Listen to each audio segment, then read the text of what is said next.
Bonsoir à toutes et à tous, bienvenue sur ce live pour le lancement d'une Falcon 9 pour Starlink 6. Bonsoir Théo. Bonsoir Nathan, bonsoir à tous. Est-ce que ça va tout le monde? Est-ce que le son va bien? Oui, est-ce que le son va bien? Pour des raisons techniques, on n'a pas fait les tests son. Ton image bug. Hein? Quoi? T'as dit quoi? D'ailleurs, l'image a bugué un peu à un moment, je sais pas. Ah, okay. Donc oui, c'est la mission Starlink 6 qui est en fait le 7e lancement de 60 Falcon. De 60 Starlink. À bord d'une Falcon 9. Le premier lancement était un lancement de test. Bon bah nickel si le son va bien. Le son va Donc bien. le premier lancement était un lancement de test. Donc Starlink 0 en fait. C'est ça, il a été nommé Starlink 0. Donc là, on va expliquer, comme pour les autres lives, on va expliquer un peu l'histoire des Falcon, les moteurs. On va également parler d'un aspect un peu la pollution visuelle des Starlink plus tard. Et puis, on va du coup parler de ce qui fait un peu la spécificité des Falcon, c'est leur atterrissage. Voilà, alors tu me confirmes, le live officiel n'est pas lancé. Je confirme. Parce que j'ai pas la fenêtre du live. Non, je l'ai, mais ils mettent toujours 19h40. Ah, ok. Bon, il a l'air de bugger un peu. Je suis toujours sur leur, j'ai rechargé sur leur site, mais enfin, c'est un peu spécial. Peut-être un peu la sensibilité de ton micro, toi, parce que t'as tendance à couper ton son. Ah, je le rapproche un peu.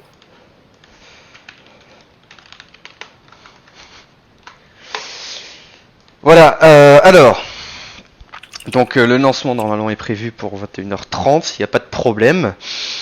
Donc c'est pour ça que c'est pas de très bon augure que le live soit à 21h40. Donc on verra, l'avenir nous le dira, mais bon, a priori. Attends, Mission Control Audio, ah ok, il y a le live de l'audio aussi. Oui, il y a le live de l'audio également, ouais. Ok. Donc le 7e lancement de Starlink, le 6e opérationnel. Donc Starlink, pour ceux qui connaissent pas, c'est un réseau de satellites de communication, la plus grande flotte de satellites jamais pensée et conçue. Hein. Donc là, il y a combien de satellites 60 fois 5, quelque chose comme ça. Bah, là, ils ont eu les autorisations. Ils ont à terme l'ambition d'en mettre 42 000, quelque chose comme ça, en orbite. Et du coup, en orbite, il y en a combien? Là, il y en a 60 fois 7 moins 3. Donc ça fait 400 et quelques, je crois. 60 fois 7 moins 3, ça fait 417, ouais. Donc il y en a 417 de lancés, ce soir ils vont en lancer 60 de plus. Alors les Starlink du coup c'est des petits satellites, hein, c'est pour ça qu'ils en envoient autant d'un coup. C'est pas des gros satellites de 6 tonnes, très loin de là. Alors je devrais avoir une photo. J'ai pas de photo. Génial, très bien. Pas grave. J'en avais passé une. Ah bon? Bah celle que je t'envoie par Messenger. Ah. Ah, 60 000 pour l'autorisation totale, c'est vrai. Oui, j'ai une photo. Très bien.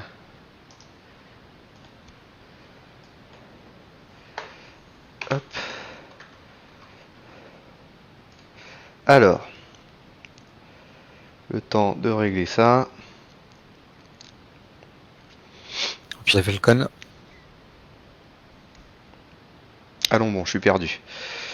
Ah voilà. La régie est en panique. Est-ce que ça marche? Ça ne marche pas. C'est noir, très bien. Hop.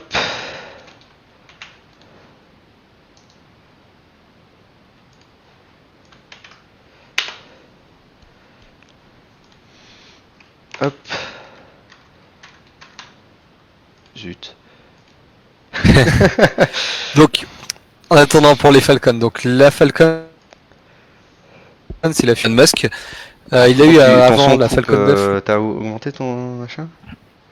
Ouais, pourtant, je sais pas. Ton son coupe un peu, bon, je sais pas. Je vais enlever la. Alors donc, parlons-nous des Falcons, voilà le petit schéma. Donc,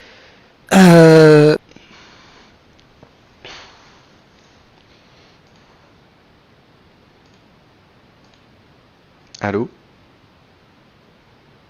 ouais, non, je sais pas, j'avais essayé de changer la sensibilité. Ok, je t'entendais plus. Ok, ça va. Ok, donc au vas-y, départ, il y parle-nous a eu des Falcons. Alors, Falcon, donc avant les Falcon 1 avec un seul moteur. C'était un peu la version de test pour la NASA pour décider si SpaceX était en effet viable ou autre. Ils ont et sur les deux derniers, par contre, ils ont réussi à atteindre l'orbite et à mettre en orbite des satellites. Donc ça a valu la validation par la NASA. Alors ouais, ton son merde, il est pas bon. Essaie de te déconnecter et te reconnecter. Ouais, je. Alors désolé, c'est les joies de la technique. Coup après, je sais pas. Ok, ben on va voir si ça marche. Ok, pouf pouf. Et du coup les Falcon 9, donc il y a eu la petite à gauche qu'on voit, la V1.0, qui avait des moteurs Merlin 1C, donc ça Nathan va en reparler. Elle a fait un vol test avec un CRS, donc une capsule Dragon, vers l'ISS. Envoyé, c'était la première mission. C'est aussi un autre développement de la NASA, c'est de faire passer le ravitaillement de l'ISS par des compagnies privées. Donc là, c'était cette petite plus puissance qui a permis d'augmenter la taille de la Falcon, et donc on est passé à la Falcon 9 V1.1. Ensuite, du coup, donc là, c'était juste changement de moteur et ça permettait d'envoyer beaucoup plus en orbite. Ensuite, on a eu la full thrust, donc ils ont cette fois encore changé les moteurs pour une version un peu améliorée. Et c'est là où ils ont commencé également à la récupération. Et enfin, maintenant, on est. Alors attends, et avec les je vais bandes te noires. rappeler autre part, parce que là ça plante. Ok, ça marche.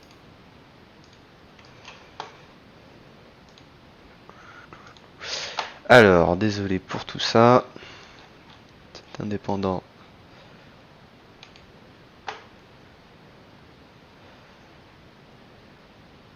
Alors, est-ce que ça va marcher là?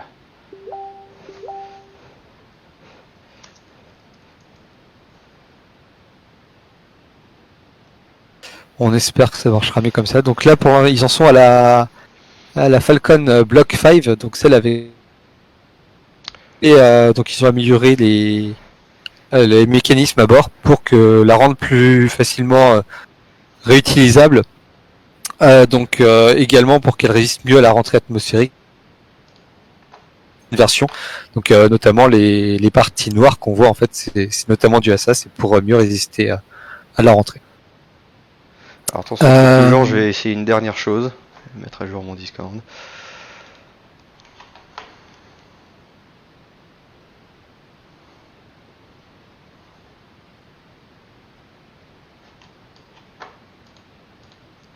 Voilà. Est-ce qu'il y a juste moi qui coupe ou toi aussi?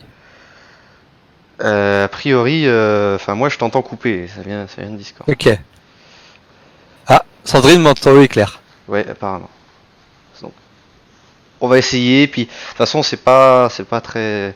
Si c'est comme moi je t'entends les coupures, c'est pas très grave, on arrive à comprendre quand même. Donc le live officiel est sur le point de commencer, nous dit voilà. Brony. J'avoue. Moi je coupe. Moi. Ah. Moi je coupe.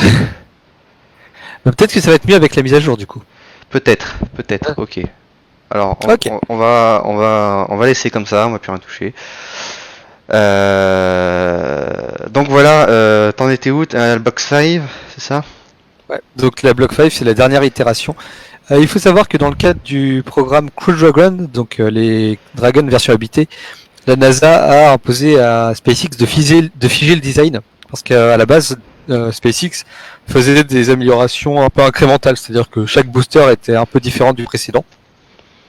Et la NASA a dit c'est pas vraiment safe pour mettre des bonhommes dessus, donc dans le doute, vous allez nous figer la version pour qu'on ait quelque chose qui n'évolue pas, avec pas de risque d'ajouter quelque chose qui risque d'exploser. Du coup, depuis la Block 5, elle a été figée pour les Crew Dragon. Du coup, j'ai parlé vite fait de l'évolution de la Falcon grâce au moteur. Et donc, Nathan, peut-être tu pourrais nous parler de ces fameux moteurs. Alors les moteurs, alors déjà j'ai l'image d'un Starlink, enfin le schéma d'un Starlink. Donc, vous voyez, c'est un satellite très plat, c'est pour ça qu'on les met tous à la chaîne. On a juste à les empiler dans la coiffe pour ensuite les déployer par lot de 60 dans la coiffe d'une Falcon 9. Donc c'est des tout petits satellites et la force du réseau va être dans leur nombre. On parle de plusieurs dizaines de milliers de satellites, donc ce qui est énorme, ce qui n'a jamais été pensé avant. Hop. Alors les moteurs. J'ai pas de moteur, d'image du moteur non plus. Bon, c'est pas grave. Donc les moteurs, c'est des moteurs Merlin, hein, ça fonctionne au Kerolox, donc RP1, mélange d'RP1, donc du kérosène modifié qui va brûler avec de l'oxygène liquide. Le RP1, on l'avait vu pour le lancement de Soyuz, c'est ça, hein. C'est ce kérosène modifié. Donc c'est le RP1 qui veut dire Rocket Propellant 1, donc littéralement carburant de fusée 1. Donc c'est le carburant le plus utilisé pour les fusées. Le Merlin, ce qu'on va voir ce soir, donc sur les Block 5, donc sur la Falcon 9 Block 5 dont Théo a parlé, c'est la version Merlin 1D. Donc ça veut dire que il y a eu la version A, B et C avant. Alors la version A, elle a volé que sur la Falcon 1. Le Merlin 1B, lui, n'a jamais volé, c'était un prototype. Le Merlin 1C, c'était juste celui avant le D. Merci. Qui n'a volé que sur une version de la Falcon 9, la première version de la Falcon. Donc la Falcon 9 1 qu'on voit à gauche du schéma ici. Donc le Merlin 1C, donc qui était une version un peu finale du Merlin déjà, et le Merlin 1D qui a qui a changé ses composants un peu, mais en gardant la structure finale, et du coup ce qui a fait que la puissance du Merlin a doublé, et maintenant c'est ce qu'on utilise, c'est le Merlin 1D. Alors le Merlin 1D, il développe à peu près 900 kN de poussée.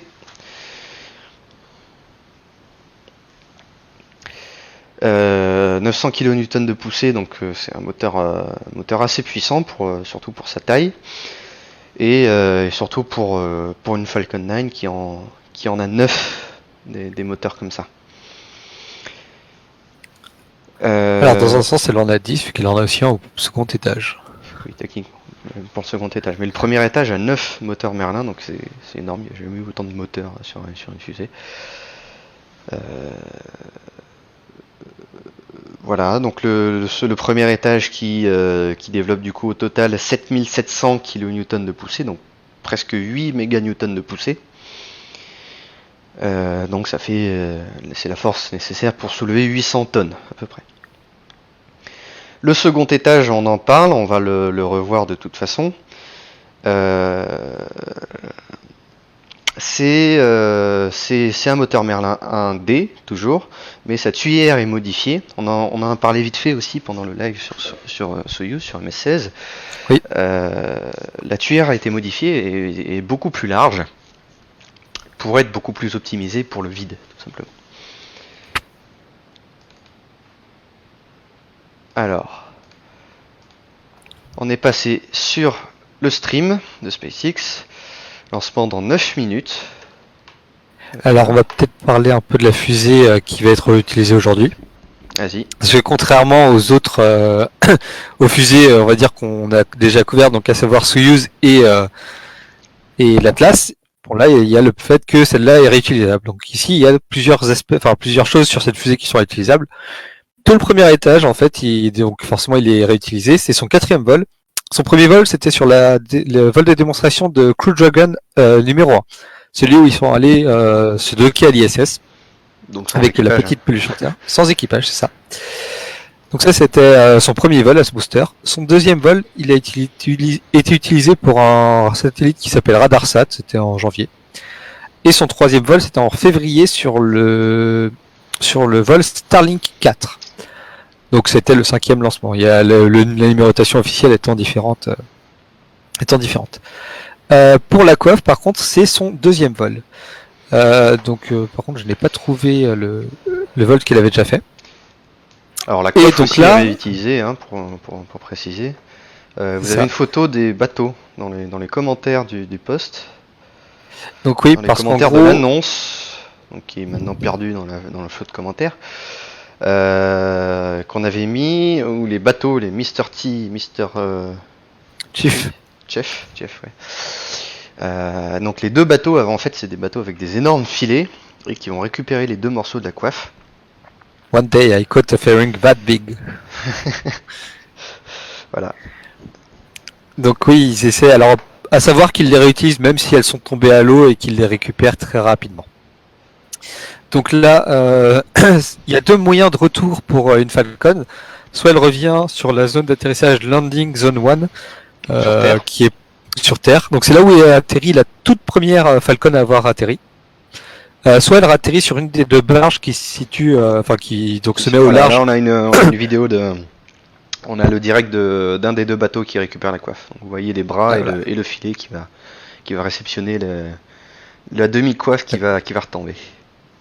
Donc il y a deux bateaux comme ça. Et du coup, pour l'atterrissage sur barge, il y a deux barges qui sont opérationnelles, mais il n'y en a qu'une qui va être utilisée pour ce vol-là, qui est qu'un seul booster. La barge utilisée, c'est Of Course I Still Love You. Bien sûr que je t'aime encore.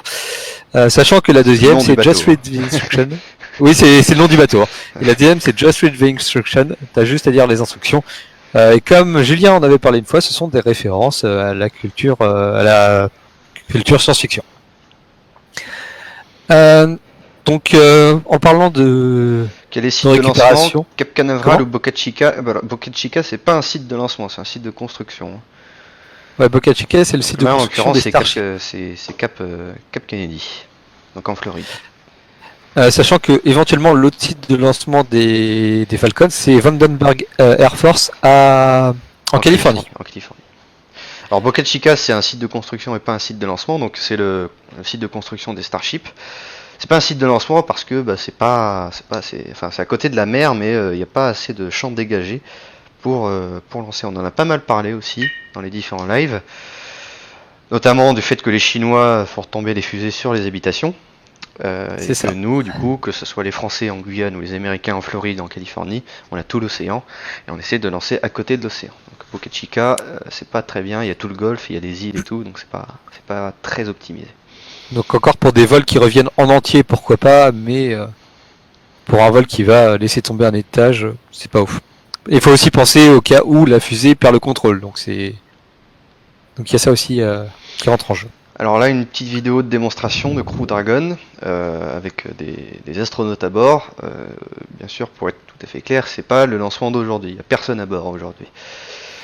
Ça, c'est juste pour parler de la mission de démo 2 qui aura lieu avec ces deux astronautes qui se sont entraînés à bord du Crew Dragon en fait. Et donc ça, c'était avant la mission où la fusée a explosé. C'est celle où ils ont éjecté la capsule. En fait, juste avant qu'il y ait ce vol, ils sont venus s'entraîner à bord, en conditions quasi réelles en fait. Donc, même en conditions réelles. C'était une vraie Crew Dragon, c'était une vraie Falcon 9. Donc démo 2 qui aura lieu le mois prochain. Le 27 ça sera le 27 mai, voilà. Si tout se passe bien. Si tout se passe bien, oui. Qui sera donc la première mission habitée américaine sur une fusée américaine depuis le sol américain depuis l'arrêt des navettes. Depuis 2011. Allez, 4 minutes avant le décollage. Donc là, en parlant de récupération, je peux peut-être continuer aussi sur le quiz que j'ai fait dans l'après-midi.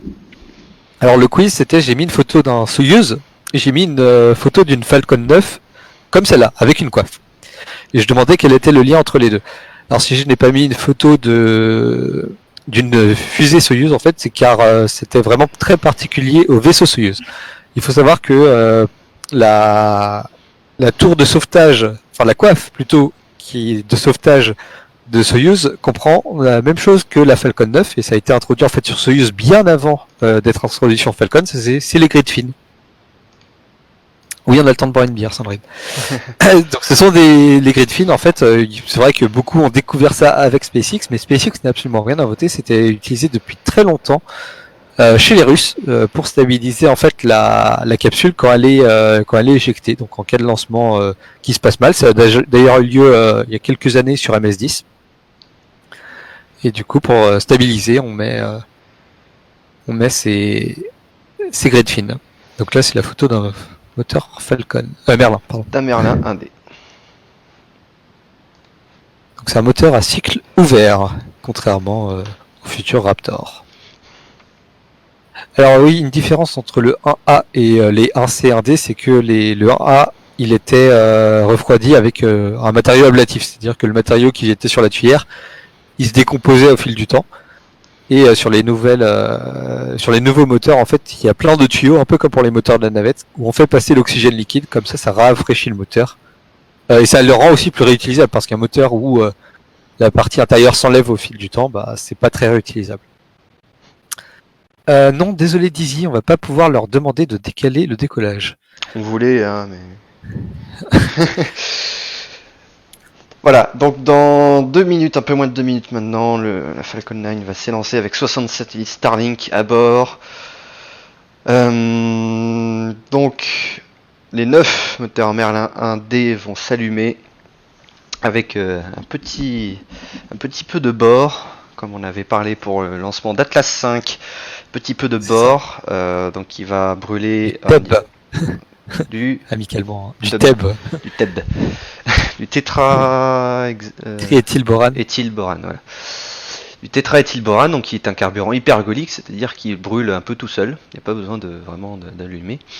Et donc il va faire une grosse flamme verte. Alors je sais pas si on va bien la voir sur la vidéo, mais ça va faire une grosse flamme verte et qui va mettre le feu aux poudres. Littéralement. Façon de parler, il n'y a pas de poudre. C'est pas de la poudre, c'est qu'il va mettre le feu au carburant principal.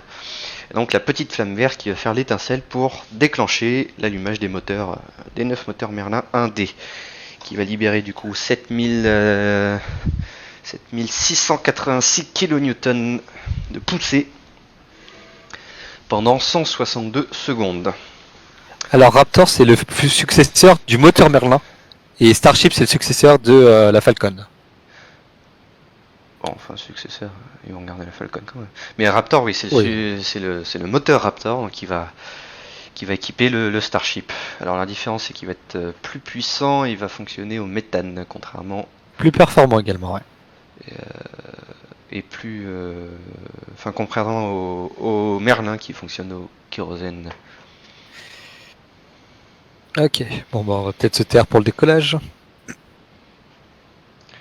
vais rajouter un petit peu de son. Ignition. Liftoff. Pas un très gros son. Falcon 9 switching gun range. Alors, on n'a pas vu la flamme verte. Alors voilà, toute la fumée, hein, on en avait parlé, c'est de la vapeur d'eau. C'est l'eau qui est déversée, sous la fusée pour éviter que l'onde de choc rebondisse et vienne percuter la fusée. Donc, et du coup, avec la chaleur, ça se transforme en énorme nuage. Donc voilà, la Falcon 9 Block 5 qui est lancée. Qui va essayer d'être ratterrir pour une 4e fois. Et donc là, ça va atterrir où, sur Terre ou sur la barge? Ça va atterrir sur la barge là. Sur la barge. Alors on va parler juste après On va parler également de la pollution lumineuse des Starlink juste après le déploiement, enfin pendant la phase où ils seront en attente. Donc on va parler de la pollution lumineuse également à ce moment-là. Voilà, Max Q. Donc il explique bien, surtout ces Starlink où ils aiment bien la communication. Max Q, c'est le moment où entre la vitesse et l'altitude et la pression, c'est le moment où la fusée subit plus de pression mécanique. Là on voit bien les jets, les gaz qui vont commencer à s'étendre à partir de ce moment-là, on va bien les voir. Au fur et à mesure que ça gagne de l'altitude et la pression baisse, donc les flammes vont augmenter.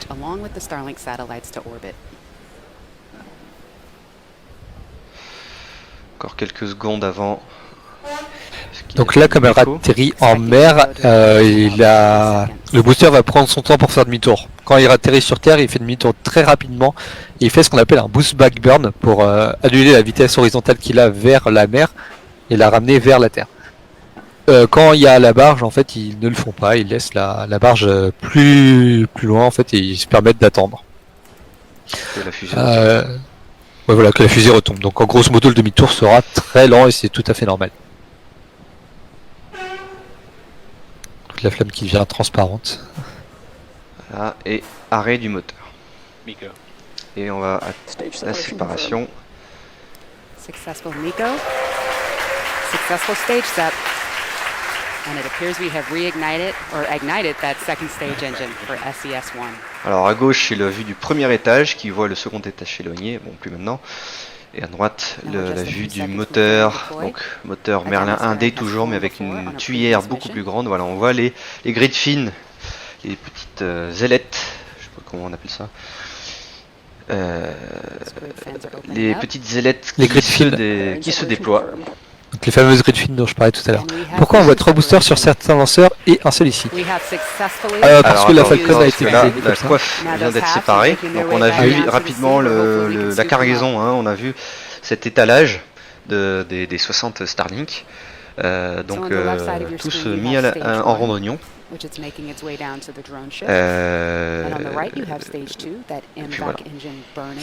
Donc oui, pour les boosters, en fait, ça dépend de la composition de la fusée. Il y a certaines fusées qui en prendront 3, par exemple Ariane, où il y a le corps central et les boosters. Il y en a qui, par définition, sont monocorps, comme celle-là. Elles n'ont pas les mêmes performances également. Celle-là la Falcon va être très bonne pour envoyer en orbite basse. Dès qu'il s'agit d'orbite géostationnaire ou interplanétaire, elle devient très mauvaise. Le boost back burn, c'était pour, c'est ce que j'ai dit, c'est elle fait demi-tour et elle fait un burn qui va la ramener vers la Terre. Donc ça s'appelle le boost back burn. Ici, on va pas la voir. Par contre, ce qu'on va voir, et qui est commun également quand on revient sur Terre, c'est l'entry burn. C'est de diminuer la vitesse de la Falcon avant qu'elle entre dans les couches denses de l'atmosphère pour justement pour la ralentir. Donc en effet, Delta 2 avait 6 boosters, et puis pour les boosters, en fait, l'Atlas aussi, elle est module, on peut en mettre 0, 1, 2, 3, 4, 5. Mais bien vibronné. Ouais, pour répondre plus simplement, c'est que là, c'est la fusée qui est comme ça, quoi. Oui, c'est ça. C'est la fusée qui est comme ça, elle est en intron. Alors il y a la version Falcon Heavy, hein, qu'on a vu sur le schéma, qui a 2 boosters, qui rajoute 2 boosters. Et donc voilà, le boost burn là il n'est pas utile puisque comme on atterrit en mer, il ne faut pas revenir au point de départ en fait. On atterrit en mer, donc on peut juste laisser la fusée retomber tranquillement. C'est ça, et ça permet d'économiser du carburant, du coup on évite un burn. Donc l'entry burn, et comme le boost back burn en fait, ils sont un peu particuliers dans le sens où on allume déjà un étage pour assurer une première poussée, un moteur pour assurer la poussée, puis après on allume 2 autres pour augmenter la poussée. En fait, intuitivement on dirait que c'est pas économique, mais en fait, surtout pour l'entry burn, comme on est contre la force de gravité terrestre, moins on passe de temps à utiliser des moteurs contre la gravité terrestre, mieux c'est. Donc utiliser 3 moteurs permet de décélérer plus vite et en fait au final est plus économe en carburant que de laisser un seul moteur qui lui sera utilisé plus que 3 fois plus longtemps au final. C'est ce qu'on appelle le suicide burn, la poussée suicide. Et la poussée suicide la plus optimale, c'est quand on brûle d'un coup le plus tard possible pour économiser le maximum de carburant. Alors qu'on pourrait décélérer tout du long et atterrir tout doucement. Mais ça demanderait beaucoup de carburant. C'est déjà un inconvénient pour SpaceX de faire une réutilisation de la sorte, puisque on est obligé de garder du carburant dans le premier étage pour ratterrir. Donc ce qui fait qu'on peut emporter moins de charge utile, contrairement à la full thrust. L'expandable, tu veux dire? Oui. Full thrust, c'est une version même sommet. Donc la version de la Falcon 9 qui utilise tout le carburant, donc qui ne ratterrit pas et qui peut emporter plus de charge en orbite, vu qu'elle a plus de carburant pour brûler pour des choses utiles. Et pas pour donc là, ça va bientôt avoir lieu et on va voir la transition entre normalement un moteur puis 3 moteurs. Le premier moteur qui s'allume. This burn goes for about 20 seconds.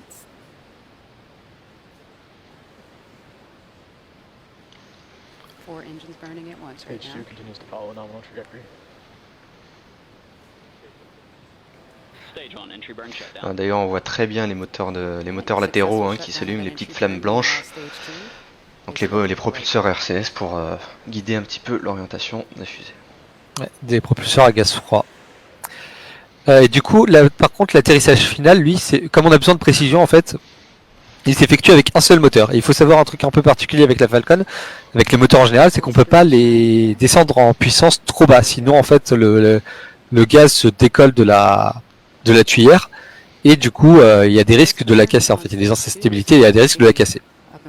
Du coup, on est obligé de les mettre à une certaine puissance. Et cette puissance, elle est supérieure au poids du booster quasiment vide. Du coup, en fait, il peut pas faire comme la New Glenn, par exemple, la New Shepard, il peut pas faire du surplace. Il va ralentir, et s'il continue, il va remonter. Les grilles servent à stabiliser l'étage, oui, c'est ça, bien l'orienter. Plutôt les diriger, c'est pour ça qu'elles sont... C'est ça. C'est des grilles, pas des aérofreins. Donc ça va diriger un petit peu le booster comme un tronc qui atterrit. C'est ça, en fait, ils s'en servent un peu de manière...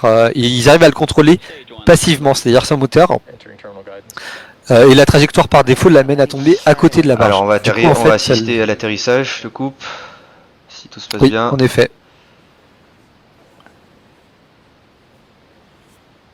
On voit à gauche la vue de la barge, normalement ça va atterrir pile au milieu.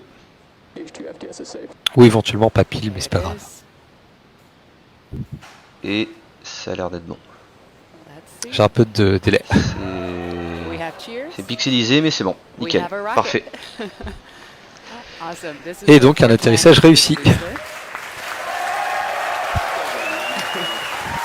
Donc voilà, un 4e atterrissage réussi pour ce booster. Alors là, ce qui va se passer, c'est ça. Pour l'instant, c'est... Et le second étage va s'arrêter également. Voilà. Voilà, à l'instant... Ouais, à l'instant. Nominal orbital insertion. Alors ce qui va se passer, c'est que il y a un robot qui va venir stabiliser, je sais pas si on va le voir, mais il y a un robot qui va stabiliser le booster sur la barge. Parce qu'en fait, ils ont déjà perdu un ou deux boosters à cause de mer un peu agitée. Il n'y a pas de vaisseau là, il y a... Ah, le bateau. Oui, le bateau. Habité, ouais. C'est une barge, c'est un drone, c'est un drone ship. C'est ce qu'ils appellent drone ship. Il y a un bateau avec un équipage qui est plus loin, qui va venir également, mais oui, en général, enfin au moment de l'atterrissage, il n'y a absolument personne dessus. On va peut-être pouvoir parler du coup de... Donc là, ils vont attendre un peu avant de larguer les Starlink, une vingtaine, même pas 15 minutes environ. Et donc, je propose pendant ce temps de parler de la visibilité des Starlink parce que ça fait beaucoup de bruit. Il y a une question justement, le tout raté, on a tout ce qui a été dit sur la position lumineuse, justement, on va y venir, on a quelques minutes avant le déploiement des Starlink. Donc c'est ça. Le second étage est en orbite maintenant, la poussée c'est terminé. Si, c'est le sujet, Sandrine, justement, on voulait en parler. On voulait bien en parler. Donc c'est pour ça qu'on voulait en parler pendant le live. Alors, donc voilà le schéma que j'avais montré au début d'un satellite Starlink. Alors ce qui est surtout réfléchissant sur un satellite Starlink, c'est son panneau solaire. Donc il y a eu quelques photos, je les ai peut-être pas forcément sous la main, mais il y a Il va des... falloir que je les mette aussi. Alors, tant qu'on était sur l'atterrissage, voilà une photo d'un booster de Falcon 9 avec des gens à côté pour voir un peu Quelle taille ça? ce qu'on vient de voir à l'échelle. Hein. Et voilà, on est sur une barge, je crois. Oui, c'est la barge Of Course I Still Love You. Alors, oui, c'est très gros. Là, on voit pas le petit robot qui la tient, mais bon, faut dire qu'il passe sous les moteurs et qu'il va essayer de la tenir entre chaque patte, là où les pattes s'accrochent, il va essayer de la tenir à cet endroit. Donc pour les Starlink, alors pourquoi ça râle? Ça râle parce qu'il y en a un, il veut en mettre 42 000, donc ce qui est énorme, énormissime, on l'a dit. Et alors, qui est-ce qui râle? C'est les astronomes. C'est les astronomes. Mais pas que. En premier, c'est les astronomes. Ouais. Parce que voilà, ça passe dans le ciel, et du coup ça passe devant le télescope, et ça brouille les images. Donc bon, bah ça râle. Alors, évidemment, c'est un débat qui a fait pas mal de bruit, et comme tous les débats, c'est passé dans le grand public, et du coup, le grand public aussi s'est mis à râler. Et c'est bien les deux choses qu'il faut distinguer. C'est l'impact du Starlink pour le grand public, et l'impact du Starlink pour les professionnels, pour l'astronomie. Donc, est-ce que tu peux mettre le schéma, s'il te plaît? Quel film? Ah oui, pour la visibilité, pardon. Ah oui, ça là. Ouais, exact. Alors, attends. En fait, je vais On commencer voit. par parler du grand public. Oui, le grand public, ça va être plus simple parce qu'en fait, il n'y a pas à râler techniquement. On va C'est voir ça. pourquoi. ça va être l'idée globalement. Est-ce que tu pourrais baisser un peu la musique de fond? Ouais. C'est bon. Normalement, c'est fait. Ok.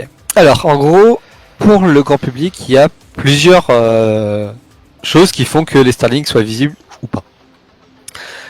Déjà, il faut, comme l'ISS, en fait, ils sont sur une orbite qui reste stable, peu importe la manière dont la Terre se situe sur son orbite autour du Soleil. C'est pour ça que, par exemple, l'ISS, on la voyait très bien en France métropolitaine il y a 2 semaines environ, mais qu'on ne la voit plus actuellement. C'est parce que elle ne passe plus au-dessus de la France au bon moment. Qu'est-ce que c'est que ce bon moment? Ce bon moment, en fait, c'est une période juste après le coucher du soleil ou juste avant le lever du soleil, en fait. Enfin, juste. C'est une période qui, suivant l'altitude, se situe entre une demi-heure et 1 heure. Et en fait, cette période, elle permet de... pendant cette période, pour nous, il fait déjà nuit. Au sol, il fait déjà nuit. Mais les satellites qui passent dans le ciel, ou l'ISS, qui est un satellite, sont eux toujours illuminés. Et du coup, c'est pour ça qu'on les voit très bien. C'est car on a un énorme contraste entre le satellite éclairé par le soleil, qui réfléchit la lumière, et le soleil, le ciel sombre pour nous. Donc ça, c'est vraiment un facteur. Et un autre facteur, c'est également le fait que les satellites, en fait, les Starlink, ils sont déployés en grappe, comme là, par 60, mais ils sont déployés à 300 km en grappe. Ils vont en fait monter petit à petit à 500 km en s'éloignant les uns des autres. Et du coup, à terme, une fois déployés, il n'y a plus du tout de train de Starlink, en fait, une fois qu'ils sont déployés à 500 km. Donc déjà, quand ils gagnent en altitude, ils sont moins visibles. Et puis une fois qu'ils sont... voir dans quelques secondes, d'ailleurs. C'est ça.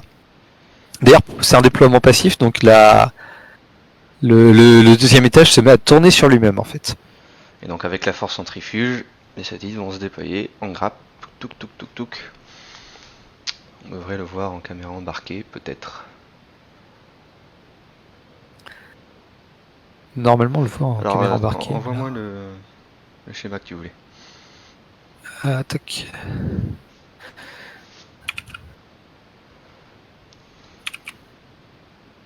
Ah, mais ils ont confirmé, mais sans le montrer. C'est dommage. Ah voilà, c'est bon, on le voit.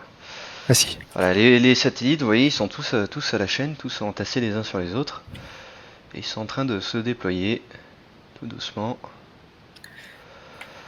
Et voilà, alors, particularité de ce soir, ça va passer juste au nord de la France, dans la nuit, là. Puisque, donc ça va être visible dans un quart d'heure environ. Voilà, dans à peu près un quart d'heure. Alors particulièrement au-dessus de chez moi, puisque je suis à Munich. Et au-dessus de chez Ce moi, sera bien visible. ça devrait être bien visible, sauf qu'il faudrait que je parte, que je sorte pour les voir. Pour voir 3 petits Avec points. Alors pour ceux qui veulent voir à quoi ça ressemble, c'est les petits points blancs qu'on voit sur le visuel d'annonce du live. Donc on voit on voit des points, la ligne les uns derrière les autres, qui avancent à la même vitesse. Donc pour le grand public, grosso modo, comme je le disais, c'est visible que dans certaines conditions très particulières, peu après les lancements parce qu'ils sont encore tous groupés, quand ils passent à une certaine heure, juste après le lever du soleil, juste après le coucher du soleil, juste avant le lever du soleil, et quand en plus l'orbite le permet, donc comme ISS.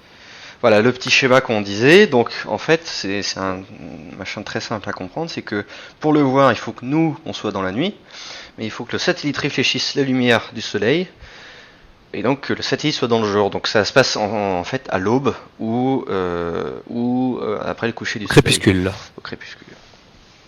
Donc comme le montre ce schéma, où le satellite est encore dans le jour, et nous quand on le regarde, on est déjà dans la nuit.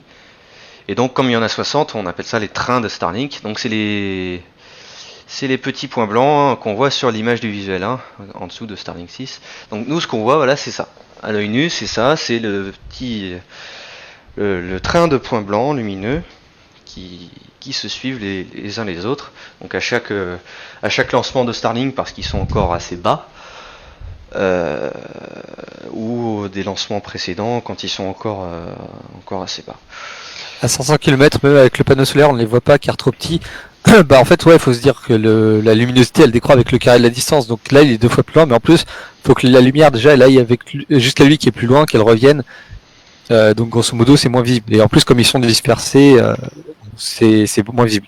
Je t'ai passé un autre schéma, alors ce schéma est un peu moche mais il illustre bien la façon dont le fait que les satellites soient déployés à une certaine altitude et ensuite ils montent à leur altitude finale. Voilà le schéma en question. Donc on voit les courbes bleues, donc c'est les satellites qui montent en altitude et donc qui ne deviennent plus visibles. Et la courbe verte, c'est les satellites qui sont désorbités. Donc voilà,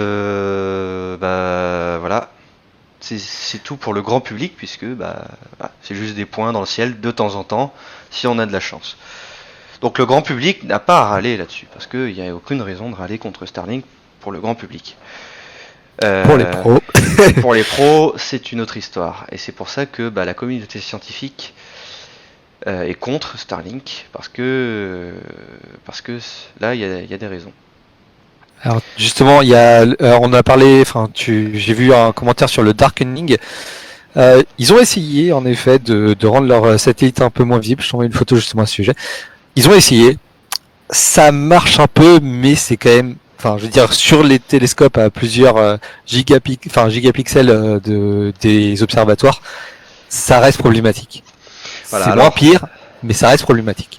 Pour remettre en contexte, donc le problème c'est que quand on fait de l'astronomie au niveau professionnel, on prend des photos et on prend des photos à pose longue. Donc pour ceux qui font un peu de photographie, les photos à pose longue, vous savez que quand vous augmentez trop le temps d'obturation, votre photo devient floue puisque le moindre mouvement se repère à l'image, vu que les photons, la lumière s'accumule sur votre capteur.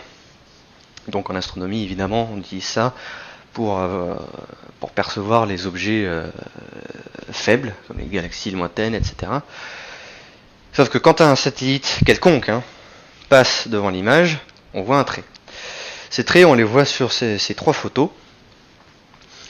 Donc à gauche et à droite, c'est des Starlink normaux, donc on voit bien la traînée visuelle du satellite. Et au milieu, c'est leur prototype de DarkSat, donc un satellite un peu peint noir, quoi. Donc qui est censé moins refléter. Mais bon, déjà de une, on voit le trait. Et puis ici, avec ça, ce serait pas grave. Parce que le problème, c'est que va y en avoir beaucoup. Alors. Parce qu'on n'a pas entendu Starlink pour se débrouiller, pour que les astronautes se débrouillent avec des traînées de satellites dans leurs photos. Alors comment on résout le problème ? Tout simplement pareil, ceux qui font de la photo, vous savez que pour avoir des photos plus lumineuses, on peut empiler les photos. En fait, on prend plein de séries de photos et on les additionne pour augmenter la perception, en fait. Donc c'est exactement ce qu'on fait en astronomie. On fait des pauses d'1 heure, de 3 heures, des empilements de photos, etc. Donc si un satellite c'est rapide, c'est en orbite basse, donc c'est très rapide. Donc sur une photo d'une durée de quelques secondes, on voit la traînée du satellite. On a juste à enlever la photo, c'est pas grave, on en a des milliers d'autres. Donc c'est grosso modo comme ça qu'on fait. D'ailleurs c'est ça qu'on appelle nettoyer les données en astronomie. La photo, il y a un satellite qui passe, on la supprime. La photo qui n'était pas mal cadrée, on la supprime, etc. On garde que les photos bonnes et ensuite on n'a plus qu'à les empiler pour faire une seule et grande photo. Mais c'est une minorité de cas, voire c'est voulu pour Bepi Colombo où il y a des astronomes qui ont vraiment spoté Bepi Colombo. Oui, voilà, sauf si le but c'est de photographier le satellite en lui-même. Mais en astronomie, c'est pas ça qu'on fait. Donc jusqu'à présent, c'est pas grave. Et en ce moment même d'ailleurs, les Starlink, c'est pas très grave, sauf pour de rares cas, puisqu'il y en a quand même 400 à peu près. Là, il y en a du coup 470. Il y en a 470 maintenant en orbite. Donc le problème pour les astronomes, jusqu'à présent, il n'est pas grave non plus. Alors quel est le problème ? Eh ben, on va voir ça tout de suite. C'est quand il y en aura 6000. C'est quand il y en aura 6000, 40 000, etc. Et même déjà, on va voir ce que ça donne. Alors, ça peut perturber déjà certains observatoires.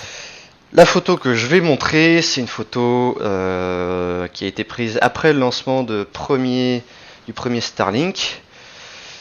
De la première grappe de Starlink. C'est une photo prise par un observatoire californien, donc par des astronomes professionnels qui voulaient photographier un amas de galaxies, qui est l'amas NGC 5353-4.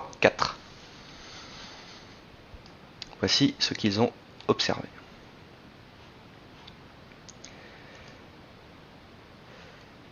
Ce que vous voyez du coup, vous voyez les étoiles derrière, vous voyez les galaxies qui sont les deux gros points un peu flous.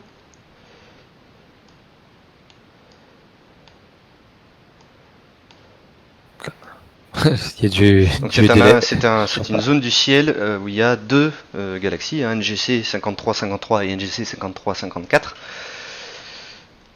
Et voilà ce qu'ils ont observé. Donc tous les traits blancs qui déchirent l'image, là, c'est les traits de Starlink. Alors ça, pareil, ça n'arrive qu'à l'aube ou etc. Si c'était à l'œil nu, sauf que c'est avec un télescope, et donc ça arrive tout le temps dans la nuit. Et peu importe l'altitude, puisque même... Ils sont vraiment bien plus sensibles que nos yeux, je veux dire. Là, pour le coup, même à 500 km, ça se voit. Même à 500 km, ça se voit. Donc là où nos yeux, au bout d'un moment, même avec 42 000 Starlink, on verrait plus rien. On verrait toutes les étoiles belles comme elles sont, comme d'habitude. Pour les astronautes, par contre, ça sera un cauchemar. Et une image d'astronomie prise un peu après, est-ce que c'est celle-là? C'est pas celle-là. Une image d'astronomie prise un peu après, donc avec plus de satellites. Donc là l'idée c'est que, bon, ok, c'est après les lancements, mais quand il y en aura, justement 6000 ou autres, le résultat sera plus ou moins le même. Parce que pour le moment, les constellations qu'il y a, c'est donc, on sait déjà où il faut pas regarder dans le ciel, c'est au niveau de l'orbite géostationnaire. Donc ça, on sait qu'il y a plein de satellites.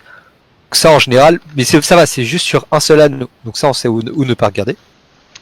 Éventuellement, il y a également les constellations Iridium et GPS, mais pareil, il y a 30, 70 satellites. Ça reste très peu. Je veux dire, grosso modo, la constellation est entière avec très peu de satellites. Là, c'est vraiment... Donc, on peut les éviter, grosso modo, et c'est pour ça qu'on disait que c'était pas grave tout à l'heure, c'est que, oui, il va y en avoir un sur une image, parce que, bon, pas de chance, c'était là, mais grosso modo, ça arrive très rarement. En fait, rarement, parce qu'il y a quand même 3000 satellites en orbite aujourd'hui, mais c'est surtout que c'est pas grave, quoi. Il passe un sur une image, pouf, on supprime l'image. Oui, c'est sûr, suffisamment peu d'images, quoi. C'est pas grave. Alors il y a aussi des logiciels maintenant avec le numérique, des logiciels pour supprimer la traînée, mais c'est pas. Non, ce que font les astronomes, c'est qu'ils suppriment l'image. Il y en a dans le stock de données, on a tellement de données que c'est bon, c'est pas grave. Et c'est ce qu'on fait depuis qu'il y a des satellites en orbite. donc depuis plusieurs dizaines d'années. Donc voilà le problème, et voilà donc l'image dont on se parlait, qui est une image d'astronomie prise du coup un peu plus tard, après un peu plus de lancement.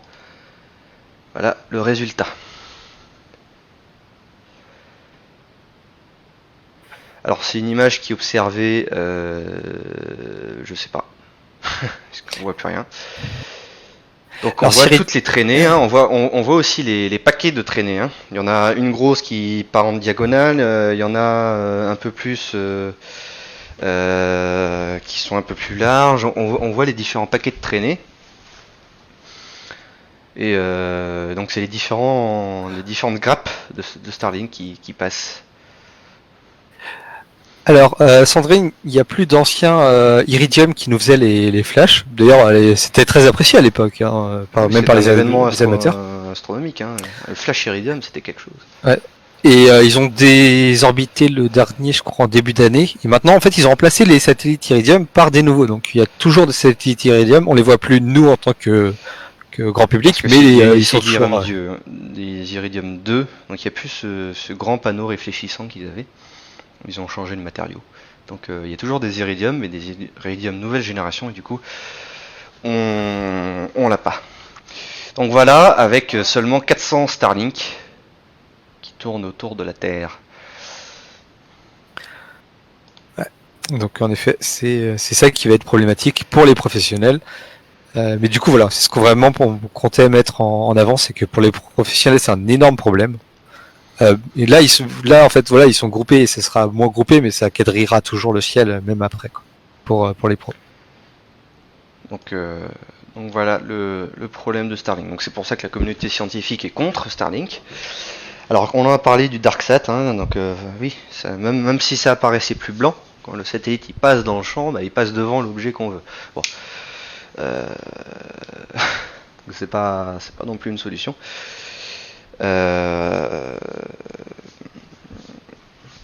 Donc voilà, hein. Pour résumer, le grand public n'a pas à râler, parce qu'il n'y a aucune raison de râler pour nos yeux. Parce qu'on voit hein, sur internet, ouais, le ciel il sera plus comme avant, bah, le ciel sera toujours comme avant.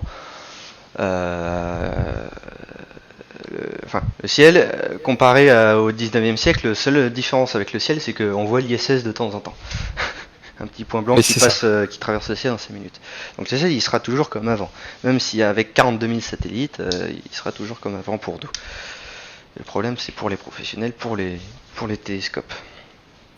Il y a Johan qui demandait si jamais tu voulais parler de Kessler. Alors sache qu'il y a déjà un article sur le sujet, mais je sais pas si jamais tu as envie d'en parler, vu que la question est abordée. Alors oui, il y a un article sur le sujet. Parce que la pollution spatiale, c'est pas que la pollution lumineuse. Donc on parle aussi énormément du coup du problème du syndrome de Kessler.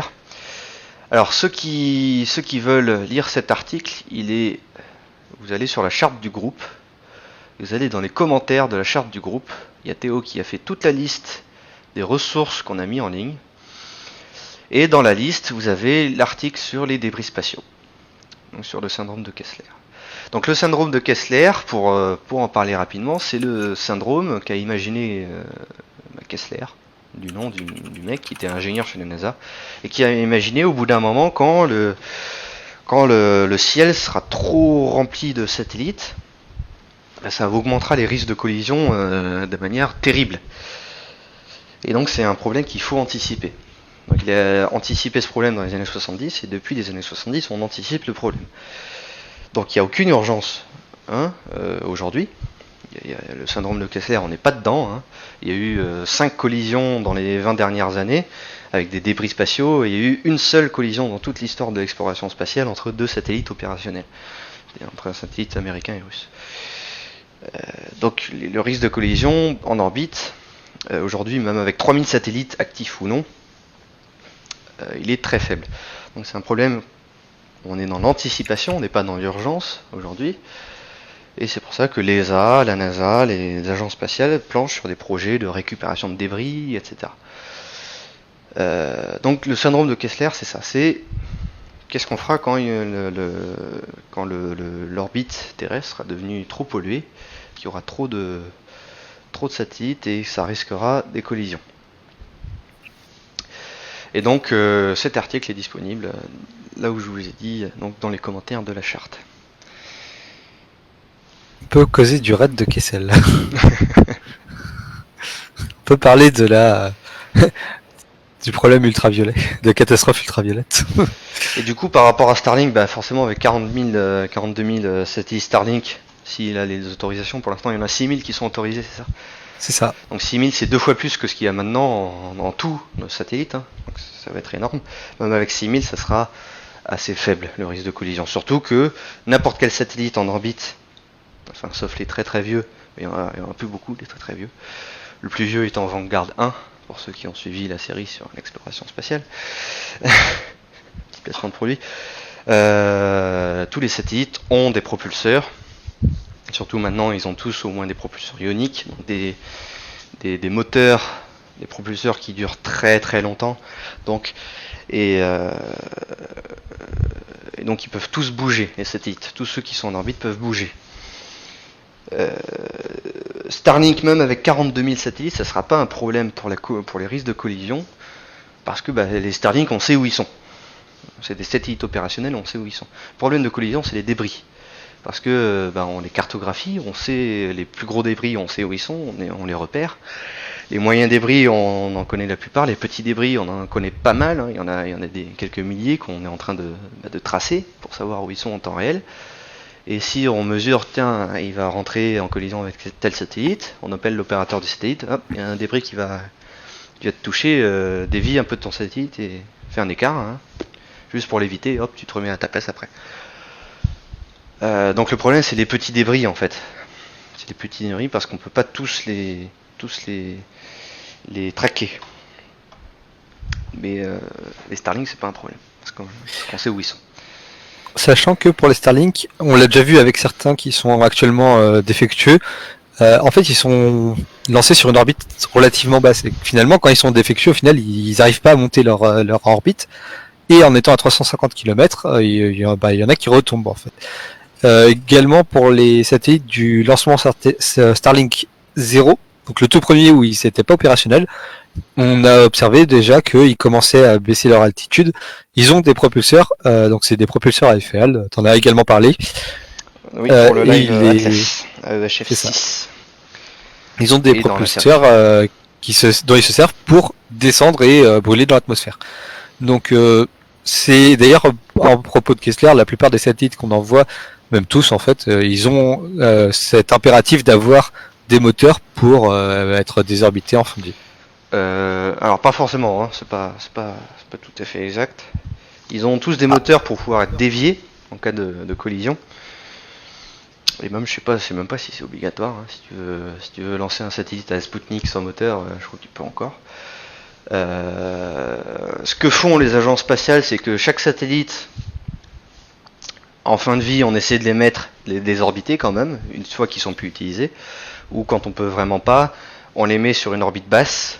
Et en orbite basse, avec les frottements de la très haute atmosphère, donc dans l'espace il y a toujours un petit peu d'atmosphère, avec les frottements, ils vont être désorbités un peu plus longtemps. Donc c'est pas le cas des satellites géostationnaires, s'ils sont trop loin, ils vont être désorbités, si on les laisse comme ça, ils vont durer éternellement en orbite. Mais eux en fait, qui sont pour les satellites géostationnaires, on les envoie à une altitude de 200 km plus haut que l'orbite géostationnaire. Et après, on laisse faire l'interaction de la Lune qui n'est pas sur le plan géostationnaire pour les changer d'inclinaison. Et au final, il n'y a plus de chances qu'ils rentrent en contact avec un satellite sur l'orbite géo. Voilà. Et en fait, la seule législation qui existe, c'est en France.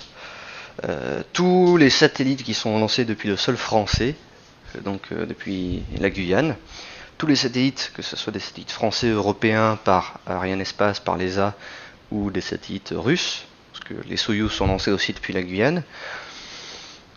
Tous les satellites qui sont lancés depuis le territoire français doivent être désorbités avant 25 ans. C'est la seule législation qui existe au niveau de la pollution spatiale dans le monde. Sauf exception, si vraiment on a une dérogation on veut un satellite il faut absolument qu'il dure 50 ans, là on fait une dérogation, on ne désorbitera pas en 25 ans. Mais sinon tout le reste doit être désorbité avant 25 ans. Dans le reste des pays, il n'y a pas de législation. Donc on peut faire ce qu'on veut avec nos satellites, mais les agences spatiales essaient quand même de limiter un peu Le bazar. Après, il y a aussi le cas particulier de ce qui est en train d'être testé, c'est MEV, c'est un satellite qui va se plugger sur un satellite qui a plus de carburant, parce qu'en général, c'est ça qui limite la vie du satellite, c'est son carburant, pas son électronique. Et du coup, c'est un plugin qui se rajoute juste pour rajouter du carburant, enfin, un moteur et du carburant et le système de contrôle autonome, on va dire, pour ce petit module. Mais du coup, le reste du satellite qui a plus de carburant peut continuer sa mission. Donc là, c'est une extorsion de vie possible qui pourrait être fait également et empêcher de désorbiter tout en n'ayant pas de débris d'objets inutilisés dans le ciel. Alors, il y a eu une destruction de satellite par nos amis chinois. C'était pas les Chinois, c'était les Indiens qui ont voulu démontrer leur force militaire anti-satellite. Donc, qui ont lancé un de leurs satellites en orbite et qui l'ont détruit après. Pour dire, voilà, vous voyez, on sait détruire la satellite. Alors ça... Je crois que les Chinois, les Chinois l'ont fait il y a 10 ans avant. Oui, 10 ans avant, ouais. Quand ils n'étaient pas connus. Mais les Indiens dernièrement, ouais. Donc c'était très critiqué, parce que ça a libéré des milliers de petits débris en orbite, etc. Donc la communauté aérospatiale a eu très peur à ce niveau-là. Mais vous voyez, les 3/4 des débris de cet événement ont été désorbités avec les frottements, déjà. Oui, il y avait aussi, là où on a le plus de recul, c'est pour le test américain il y a 50 ans. Et là, par contre, il y a un très bon document de la NASA que tu as cité d'ailleurs dans ton article, où justement on voit très bien la manière dont ça descend et ça reste pas éternellement, vu que c'était en orbite basse, ça reste pas éternellement. C'est extrêmement problématique, c'est vrai, mais ça reste pas éternellement. Musk a aussi parlé de la faisabilité de récupérer les déchets avec Starship. Oui, c'est les délires de Musk. Déjà qu'il faut qu'il fasse son Starship et qu'il explose pas. La dernière fois, il a implosé, il a pas explosé. Ouais. Je voulais savoir la durée de vie estimée de ces satellites, la durée de vie des Starlink. J'avais vu entre 5 et 10 ans. Entre 5 et 10 ans. Est-il prévu des capacités de ravitaillement, de réservoirs ou autres pour prolonger leur fonctionnement? Alors pas sur les Starlink, que c'est pas fait pour, mais sur les... oui, surtout qu'ils en ont pas besoin vu que c'est des moteurs électriques, donc ça dure très longtemps, ça consomme très peu. Mais comme on a parlé, les ravitaillements, dont la première mondiale a été faite il y a quelques mois, la première mondiale pour l'industrie, hein, pas pour les agences, oui. Là où deux satellites se sont rencontrés en orbite, et l'un s'est plugué à l'autre et a fait le plein, quoi. En fait, non, il n'y avait pas de possibilité de transfert de carburant. Du coup, le module qui s'est ajouté à son propre... C'était comme une poussette. C'est un peu un remorqueur qui arrive et qui laisse l'autre faire tout ce qu'il faisait avant, sauf la propulsion, quoi. Ah, c'est un déambulateur. Donc ça serait... Très belle analogie. Sachant que le satellite ne meurt pas par manque de carburant. Il ne peut plus se déplacer. C'est Newton aux commandes, hein. Donc il est juste soumis au changement de gravité et aux influences gravitationnelles, donc il est toujours opérationnel mais il peut plus se déplacer. Donc s'il va rencontrer un autre satellite ou s'il y a un risque de collision, lui il peut plus se déplacer. Donc ça peut augmenter les risques. Puis on dit qu'il est qu'il est mort dans un sens car son rôle par exemple pour un satellite de télécom c'était d'être dans un certain endroit et donc du coup s'il bouge par rapport à cet endroit on peut plus l'utiliser comme il était designé pour et du coup souvent c'était dans ces cas-là on déclare qu'il est décédé même si son électronique à bord est parfaitement opérationnelle. Donc voilà. Voilà à peu près tout ce qu'il fallait dire. 2h10, pile 1h, nickel. On est bon. Bon, désolé pour les problèmes techniques du coup en début de live. Oui. J'espère que c'était un pour son lancement.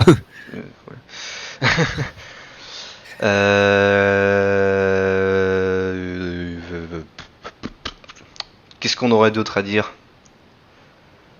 Je pense qu'on a fait le tour. On a parlé des techniques vraiment de la fusée, des moteurs. Le quiz, on de la récupération. Ouais, le quiz, on fine, le point commun. Les petites ailettes qui se déploient. Parce qu'en gros, donc ça, c'était, c'est les ailettes pour le Soyuz en fait. La coiffe d'éjection, elle a besoin d'être stable. Donc, par exemple, pour La Crew Dragon, on voit qu'il y a des fins, en fait, juste des trucs tout droits à la base du module cargo. Et ce qu'ils ont fait pour Soyuz, ils ont mis des grid fins. Et donc les grid fins, il y en a beaucoup qui pensent que ça a été c'est une nouveauté avec SpaceX, mais non, les Russes l'utilisaient il y a très longtemps pour stabiliser le vaisseau Soyuz en cas d'éjection. Donc c'est vraiment quelque chose qui est assez vieux. Voilà, donc un lancement de Falcon 9 pour le Starlink 6 qui a déployé donc en direct 60 nouveaux satellites Starlink avec succès, atterrissage réussi pour le booster sur la barge. 4e vol, nous n'avons pas eu d'infos sur les coiffes.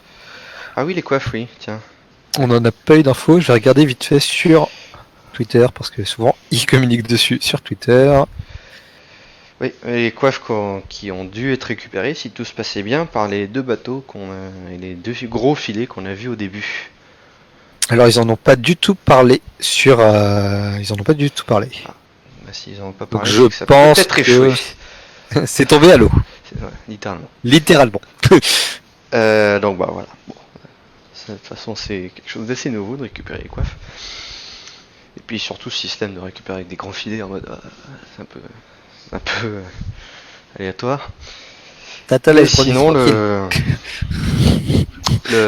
lancement réussi, atterrissage réussi, déploiement des satellites réussi, et puis toute la mise au point sur Starlink et ce qu'on peut entendre sur ce groupe et sur le reste des internets. Donc pas de problème, pas du tout de problème pour le grand public, au contraire, hein. Ce sera un événement, hein, un peu comme les Iridium en leur temps. Un petit événement astronomique, ah tiens, il y a Starlink qui va passer, ou comme quand l'ISS va passer, voilà, c'est un petit machin occasionnel qui est sympa à regarder à l'œil nu. Par contre, un énorme problème pour les professionnels de l'astronomie avec leur télescope, où ça va pourrir toutes les images. Pour résumer, hein, évidemment, c'est pas le fait qu'il y ait des satellites en orbite le problème, parce que sinon on aurait arrêté de faire de l'astronomie depuis longtemps. C'est le fait qu'il va y en avoir beaucoup. Donc le problème pour l'instant n'est pas grave, mais il va le devenir si ça continue comme ça. Voilà pour le petit résumé. Donc bah merci à tous d'avoir suivi ce live. Prochainement on a quoi? Prochainement, on a MS14 ce week-end à 3h du mat. On n'avait pas dit que c'était mort. Non, on le fera pas. Désolé. Alors, pourquoi on avait dit parce qu'on voulait le faire à un moment. À un moment, on voulait le faire, puis après, enfin, on n'avait pas encore vu l'heure quand on s'était dit qu'on voulait le faire. Si, on avait confondu RUTC et RFR. Donc, on pensait que c'était à 1h du mat, puis après, quand on a vu que c'était à 3h du mat. Alors, dans les prochains lancements, donc il y a la Soyuz, qu'on ne fera pas car un peu tôt. Il y a la Longue Marche, qu'on ne fera pas parce que les Chinois ne font pas de live. Voilà, on n'aura pas d'image. On peut commenter, hein, mais il n'y aura pas d'image. Ensuite, il y aura une Electron qu'on pourrait faire éventuellement. Ah oui, tiens. On n'en a jamais fait des électrons, ça pourrait être sympa. Alors il y a d'autres lancements de Falcon, hein, pour un satellite de télécommunication, mais bon. De toute façon, au bout d'un moment, on aura fait le tour de toutes les fusées, mais. Oui, le live sera dispo en replay. Oui, bah après, à un moment, on va se reboucler. Enfin, on va bien faire Persévérance qui va partir sur une Atlas 5 qu'on a déjà couverte. Oui. Mais Persévérance, pour Persévérance, on fera un gros live, on fera une grosse émission, 2 heures de live. Enfin, on fera un gros truc pour Persévérance, parce que c'est des gros événements. Il y aura le lancement de l'avion secret X-37B à bord d'une Atlas 5 également, plus tard dans... C'est quand? C'est le 16 mai. 16 mai, il n'y a pas encore d'heure. Mais si MS14, please. Bah, moi je veux bien, hein, mais c'est dans la nuit et il n'y aura pas beaucoup de monde. Hein. Le replay sera, le replay du coup, je l'ai dit, ça sera disponible. Tous nos replays sont disponibles. Si jamais voilà, en confinement, il y a 1 heure à perdre, bah écoutez, il y a le replay des lancements de Soyuz et d'Atlas. Et même du docking de Soyuz. Oui, le replay, donc Atlas 5 avec AEHF 6, le décollage de Soyuz MS-16 avec les 3 astronautes à bord, le dockage, l'amarrage du vaisseau Soyuz Alim SS, et puis ce live sur Starlink 6. Sinon, les prochains gros événements qui seront forcément suivis, ça va être DM2, dont on a parlé. Hein, le 27 prochain. mai. 27 mai ici, tout se passe bien toujours. Donc DM2, donc les premiers astronautes américains à bord d'une fusée américaine depuis l'arrêt des navettes. Donc il y avait un très gros événement qu'on va couvrir forcément. Pour ceux qui sont intéressés aussi prochainement, ça sera quand Quelle mission le 30 avril, Starship SN4, s'il explose pas cette fois, qui vont faire un nouveau test. Oui. Donc bon, moi Alors, perso j'ai perdu on la attend- foi, hein, mais... Ouais, c'est ça. On attend de voir s'il passe les tests de pression. S'il passe les tests de pression, on fait le live pour le test de vol et potentiellement le gros feu d'artifice. éventuellement. Parce que si ça réussit, là, ça va être un gros moment dans l'histoire parce que ça sera la bonne voie lancée pour le Pour Starship et la BFR, la Big Falcon Rocket, la plus puissante fusée de l'histoire. Et pour l'instant, on n'en est pas là. À voir. Voilà donc pour la suite. De toute façon, tout ce qu'on fait, on va l'annoncer au moins quelques jours avant. Merci à tous. Merci à tous d'avoir suivi, bonne soirée à tous, et puis à la prochaine sur le groupe. Au revoir.